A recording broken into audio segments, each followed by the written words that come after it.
All right, so are you ready to dive into something kind of crazy? Hmm. Today, we're tackling lying. Ooh, juicy topics. Right. We've got some research here, a couple articles actually, and it turns out lying is way more complicated than just, truth versus lie. Yeah, you'd think it'd be straightforward, but Not so much. We're going to figure out why people lie, how even little kids become master deceivers. oh, they are masters, aren't they? And the surprising thing, some lies might actually be good. Good lies. All right, I'm intrigued. Tell me more. You might even find yourself wondering if you're accidentally teaching kids to lie. Oh, I bet we all are without even realizing it. It's a real possibility. Hmm. Okay, so these articles we've got really flip the script on how we think about lying. Like, is it always a bad thing? Right, right. Because we usually think of lying as like this inherently bad thing, sneaky and manipulative. Exactly. But what if some types of lies actually help our relationships? Okay, yeah, I'm starting to see where this is going. One of the articles dives right into this and even questions if we're all unknowingly teaching kids to lie. They use examples like Santa Claus, or let's say you've got a kid's drawing that looks like a bunch of colorful spiders exploded on the page, but you still tell them it's amazing. Oh, yeah, we've all been there. That's, very creative. Totally. So what's the deal with that? Are we setting them up for a life of deception? Well, these are what researchers call pro-social lies, lies that benefit someone else. And they're totally different from antisocial lies, the ones that are just for selfish reasons. Okay, so that makes sense, like sparing someone's feelings versus trying to get away with something. Exactly. And it's not just about protecting kids from harsh realities. We actually encourage them to tell those little white lies, like pretending they loved a gift they secretly hated. Oh, all in the name of good manners, right? Yeah. It's all about keeping those relationships smooth. Thinking back, you've probably told a few of those white lies yourself, haven't you? Oh, tons, especially as a kid. You get gifts you'll never use, but you put on that grateful face. Got to keep grandma happy. Exactly. It's all about protecting those relationships. But here's a question. How do kids even learn to lie in the first place? Yeah, good point. It seems kind of counterintuitive to what we try to teach them about honesty. Right. So around age 3, something really interesting happens. They develop this thing called theory of mind. Basically, they start to understand that other people have their own thoughts and beliefs. So it's like they realize, wait a minute, what's going on in my head isn't the same as what's going on in their head. Yeah, exactly. It's like they unlock this superpower to influence what others know. And that's when we get those classic, I didn't eat the cookie lies, right? Even with crumbs all over their face. Oh, yeah, for sure. They realize they can control the narrative. So sneaky, those little ones. Yeah. But they're learning. They are. Those early lies are usually about getting what they want or avoiding punishment. Makes sense. Gotta start somewhere. Right, right. But as they get older, they develop more complex emotions like empathy and compassion. So they're not just little robots trying to get their way anymore. Exactly. And that's where the pro-social lies. What's really cool is there was no punishment involved. They weren't trying to avoid getting in trouble. It was purely about protecting the adult's feelings. That's incredible. So Yeah. empathy really does kick in early. But it makes you think, are we actually programmed to deceive in this pro-social way? What's happening in their brains when they decide to tell those little white lies? Well, it's not just empathy. Pro-social lying also takes effort and a certain level of cognitive development. So there's some brain power involved here. It's not just instinctual. Exactly. These kids are weighing different factors, putting themselves in the other person's shoes, and deciding that a white lie is the best way to go. It's pretty impressive when you think about it. Those little brains are working overtime. They are. It really shows that lying is so much more than we might think. It's not just about right and wrong, but it's tied to our social development, how we understand emotions, and how we navigate those complicated human relationships. It's like lying is a part of growing up and learning how to be a person in the world. In a way, yeah. So are you ready to hear about what happens when we grow up and have to deal with adult lies? Lay it on me. I'm fascinated by all this. The second article we've got takes a wider look at the reasons we lie. And guess what? Turns out avoiding punishment is still a big motivator. Whether you're a kid trying to avoid a timeout or you're an adult facing, speeding ticket. Oh, I can definitely relate to that. Who hasn't tried to talk their way out of a ticket? Right. So how does that play into all the different types of lies we tell. Like, is it easier to lie if you think you can get away with it? Well, this article links how easily a lie is detected to the potential consequences if you get caught. Okay, that makes sense. Like, the bigger the lie, the bigger the risk. Right. If the stakes are high, like think losing your job, going to jail, ruining your reputation, we get nervous. Oh, yeah. Big time. And those nerves show up in our faces, our body language, even our voice. It's like our bodies betray us. So are you saying we're all terrible liars? Not necessarily. When it comes to those little white lies where the consequences are small, we're apparently pretty good at pulling them off. Interesting. So what, like telling someone you love their new haircut even if you don't? Exactly. Or pretending to be busy to avoid a phone call. Oh, guilty as charged on that one. Yeah. So those little lies are easier to get away with because we're not freaking out about the consequences? It seems that way. But this article also talks about those lies we tell to protect someone from harm, the ones where the stakes are actually really high. They use the example of police officers who don't testify against another officer they know broke the law. Wow, that's a tough one. Loyalty versus truth. Right. It raises the question, when is it okay to lie, even to protect someone? Yeah, that's a big ethical dilemma. It Yeah. seems like society struggles with that. We admire people who are loyal, but we also value truth and justice. For sure. It's tricky. It seems like the motivation behind a lie plays a huge role in how we see it. Absolutely. And this article goes into other reasons for lying, too, like protecting ourselves, wanting privacy, even just wanting to be admired. It's true. And sometimes people lie just for the thrill of it, like to see if they can control a situation or manipulate people. It's like a game to them. Exactly. It's a power play. Wow. So we've got this whole spectrum from those tiny white lies to these really high-stakes situations where telling the truth could have huge consequences. Yeah, it's fascinating. But what about those lies we tell to avoid embarrassment? Like, when a kid blames a wet seat on a spilled drink, even though it was totally them. Oh, come on. We've all been there. I remember doing that as a kid. Right. So what's that all about? Just trying to save face. Well, this article links that kind of lie to how much trust there is in a relationship. A kid who feels safe with their parents might just admit the truth. But someone who's afraid of getting in trouble might resort to a lie. That makes sense. If you don't feel safe being honest, you're more likely to lie. Yeah, and that brings us to this whole idea of trust, which is totally intertwined with how we react to lies. Okay, yeah, both articles seem to be saying that the type of lie and why we tell it has a huge impact on trust. Exactly. So are you ready to dive into that next? Absolutely. Let's get into it. So we've talked about all these different types of lies and why we tell them, but what happens when those lies are exposed? Like, do we react the same way to a lie that was meant to, protect someone's feelings versus a lie told for purely selfish reasons? That's a really good question. I mean, we've all been on both sides of a lie, right? We've told them and we've been lied to, and it definitely feels different depending on the situation. But, is there actually any science behind that? Yeah, actually there is. The first article we looked at gets into some pretty fascinating research about how we can actually tell the difference between those different types of lies. Really? So, we're all walking lie detectors without even knowing it? Kinda, yeah. It happens subconsciously. We pick up on these tiny little facial expressions and vocal cues. Wow, that's wild. So what kind of cues are we talking about? How can we actually tell? Well, researchers use something called the facial action coding system. It's basically a way to break down all these micro-expressions. Okay, and what have they found?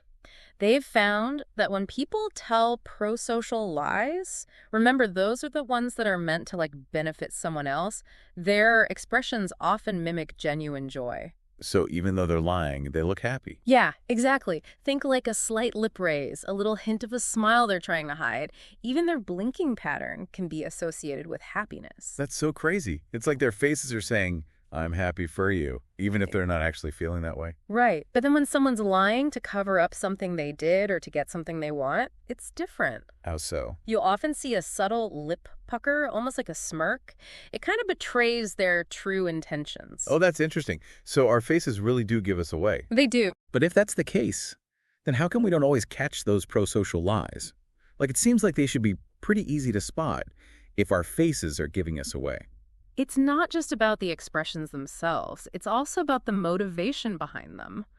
When we lie for selfish reasons, we're worried about getting caught.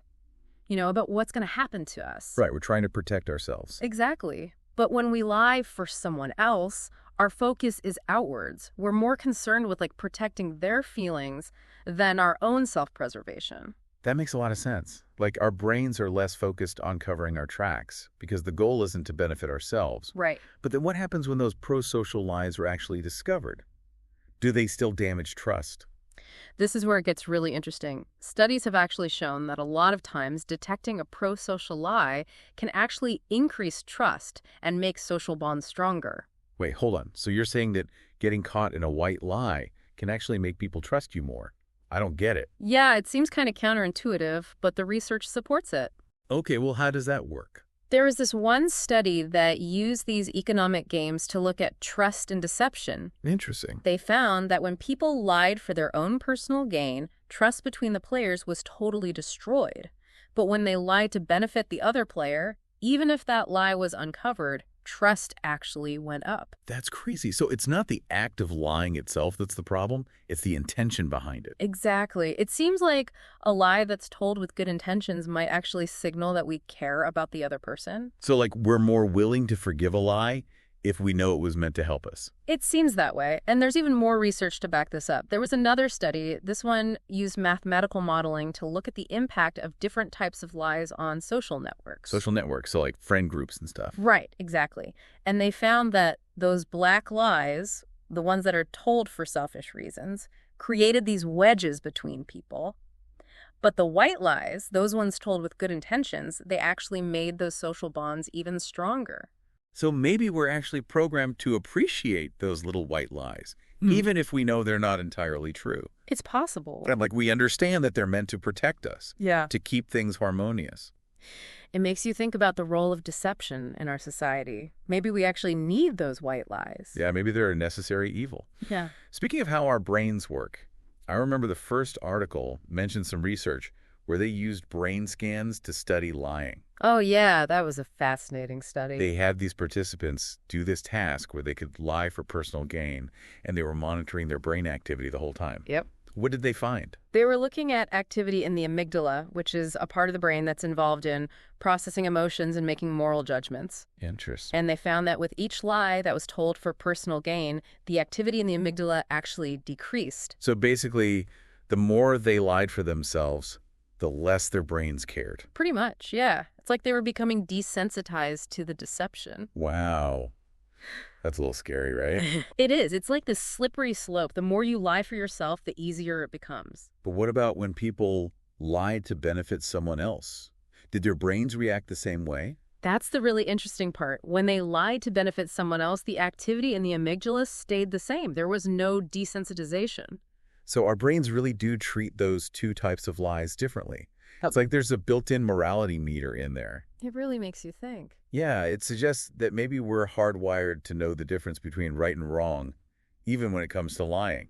This research opens up so many questions about the nature of truth, how human behavior has evolved, and the crazy relationship between our brains and how we interact with each other. It's mind-blowing. We've gone from Santa Claus to brain scans.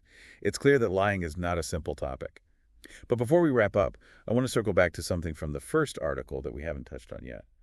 Blue lies. Oh, yeah, blue lies. That's a fascinating category. Like white lies, they're told with good intentions, but they're specifically about protecting a group. So like a family, a sports team, or a community. Exactly, and often at personal cost to the liar. So you're not personally benefiting, but you're protecting your social circle. Exactly. Okay, I think I'm getting it. So like that classic scenario where you lie to protect a sibling who broke a rule, or you cover for a friend who did something wrong. Exactly. And blue lies often show up in adolescence as kids develop that stronger sense of loyalty and become more willing to make sacrifices for the group. Yeah, I remember those days. It's that whole snitches get stitches mentality, right? Right. But it's more than that. It's not just about avoiding punishment. It's about keeping those social bonds strong. Makes sense. The article even talked about lying to a teacher about someone else's bad behavior. Wow, that's loyalty. Right. It just shows how powerful groups can be in shaping how we act. It's a good reminder that lying isn't always a solo act. It really makes you wonder how much of what we do, both honest and dishonest, is because of these group dynamics. Like, are we more likely to lie or to tell the truth, depending on who we're with? That's a great question. It seems like the The context of a lie is just as important as what the lie is about. Like, who are we lying to? Why are we lying? What could happen because of it? It's amazing how this deep dive has really pulled back the curtain on lying. It's so much more than just good versus bad or truth versus lie. There's so much gray area. It is complex, isn't it? What are your thoughts? It's amazing, right? All these layers to lying. Yeah, it's so much deeper than I ever realized. But now that we've got all these insights, what do we do with it all? How do we actually use this to, like, be better people and navigate relationships? That's the million-dollar question, right? We've opened this Pandora's box of, like, ethical dilemmas. Seriously, it's all shades of gray. So where do we even begin? Well, I think these articles give us some good tools to work with. Instead of getting stuck on whether a lie is good or bad, we need to dig deeper. So more than just labeling it, we need to understand it. Right. Ask yourself, why was the lie told? Who benefits? What happens to trust? How does it affect the relationship in the long run? It's like looking at the bigger picture. Instead of just the lie itself, we've got to understand the whole situation. Exactly. We're trying to protect someone, keep the peace, avoid something awkward. And sometimes those well-intentioned lies, those pro-social and blue lies, they can actually be good for society. They can. They really can. They bring people closer, build trust, help groups work together. But of course, there's the other side. We can't forget about those selfish lies that wreck trust and hurt relationships. Oh, absolutely. And even those good-intentioned lies can backfire if we're not careful. So how do we walk that tightrope? Well, I think the big takeaway is that lying is just part of being human. We can't just pretend it doesn't exist. We've got to learn to live with it, basically. Yeah, but more than that, we need to understand it better. Be aware of the lies we're telling, why we're telling them, and what might happen because of them. It's like we've got this powerful tool, and we got to learn to use it responsibly. Couldn't have said it better myself. And part of that responsibility is remembering how important trust is. Because without trust, you don't really have a relationship. Right. Trust is built on honesty, empathy, being open with each other. You know, this whole deep dive into lying has really made me think about how important it is to be genuine. If we really want to connect with people, we have to make it safe to be honest, even when it's hard. That's a beautiful thought. It reminds us that even though deception is part of who we are, what really makes us human is our ability to be honest, to care for each other, and to try and make the world a better place. As we wrap up, I keep going back to that brain scan research. The fact that our brains react differently to a lie that helps someone versus a lie that's just for us, it's incredible. It is, isn't it? Makes you wonder if morality is like hardwired into our brains. That's a big question. Maybe we're designed for empathy, for working together, for doing things that make society stronger. Maybe morality isn't just an idea. Maybe it's like physically part of us. That's a pretty hopeful thought. So even though lying exists, so does our desire to connect, to care, to build something better. I like that. Well, that wraps up our deep dive into the surprising truth about lying. From Santa to brain scans, we've covered a lot of ground. And it turns out lying is way more complicated than we thought. Definitely more to it than meets the eye. We hope this has given you a new perspective on the role of lying in our lives, in our relationships, and in our world. Until next time, keep those questions coming and keep those white lies in check. Unless they're for the greater good, of course. Exactly. Thanks for joining us.